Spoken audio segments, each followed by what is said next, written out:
From Las Vegas, it's Let's Talk News Now with Rick and Ella. Terry Hernandez from the Sin City Q socials. Again, Terry, you and I and Ella and Alexi, who will be on tomorrow's show actually, were part of we were actually invited by you to come to your Fashionistas social.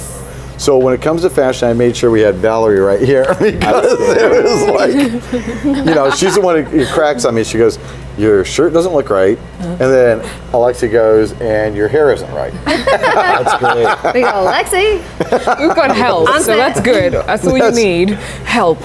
But through the course of our conversation, I found something really, really, really interesting, and that was your story. You came to Las Vegas how long ago? I came to Las Vegas 6 years ago. Actually, it'll be 7 years in September. And I really didn't know anybody in town. And when I started going out to the bars and started meeting people, every person I asked, I said, I'm new to Las Vegas, what is there to do here? And everyone I met said, I hate this town, people suck, scenes suck, clubs suck.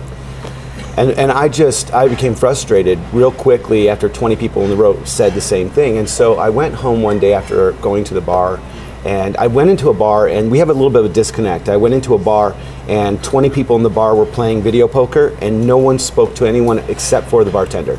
And so I said, wow, there's a disconnect, and I got to do something. So I said, if I was going to create an event, and I was going to attend this event, what would it look like? And so I said, I want gay professionals there. I was a young 30-something, gay professional 30-something, came to town.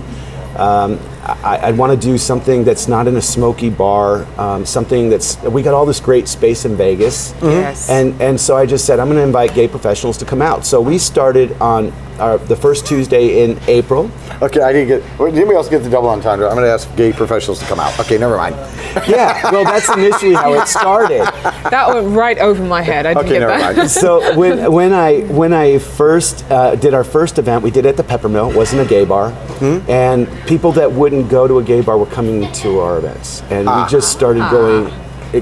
Doctors, lawyers, casino executives, teachers, professors, you name it, the gamut was coming out saying thank you for doing this. So I began to realize, I was a real bad realtor, and I learned this about marketing, that face-to-face, everyone talks about social networking, Facebook, but when you lose the face-to-face, you can't conduct business correctly. You're cold calling, I'm sorry, but you're not going to have effectiveness by getting your message across through Facebook either. Not everyone's going to hear your message.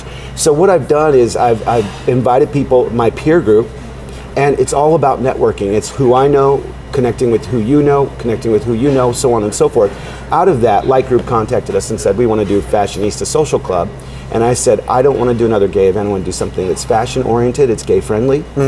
And that's kind of what we're doing now. We're trying to bring the fashion community of Las Vegas together. Fantastic. Very nice. And it makes a lot of sense because as anybody watches the show with any consistency, Alexi Tarrant, who's the president of the Las Vegas Fashion Design Council, is a regular on here and does a lot of our critiquing of our fashion. And tips. And tips. And when it comes to myself, the list is so long, I just tore it up and threw it away. But no, it is, and you're hearing more and more about the buzz about the fashion community here. Yeah. And it's huge. But now your networking organization has grown.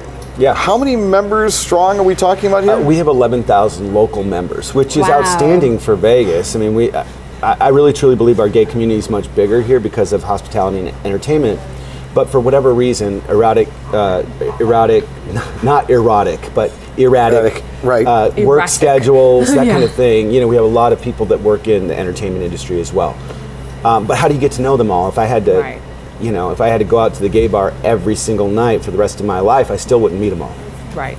It's not a place. True. It's not conducive for meeting. But the number is great. I mean, I know, it's unheard of. Yeah, it's amazing.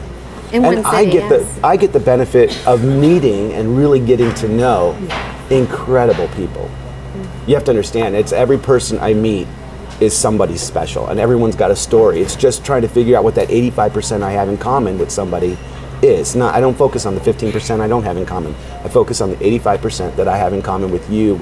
So, I love that. When I know you, then I can introduce you. So my job as a host, really, is to know everybody in the room and how they connect to someone else. Right. So are you like a host? Yeah, that's exactly what I am. I love that. I love the attitude.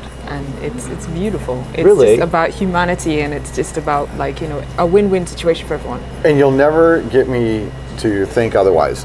Social networking is a great extension of yourself, but it is not the primary way to get a chance to meet people and interact with them and actually develop real business relationships. For example, you where do still you have to throw have these face-to-face. We've done events at Playboy Club, Voodoo Lounge, Mix, the Foundation Room, Tao Beach, top of the Stratosphere. We actually worked with the Stratosphere a couple times on our biggest events, where we get 500-600 people out on a Tuesday night, and the Stratosphere was great because they threw in all the rides for free, and that's an attraction to our members who live here, probably haven't been up there.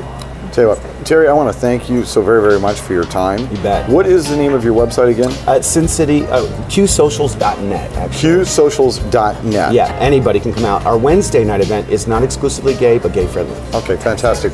We'll take a break. We'll be back with Harry Basil. Yay!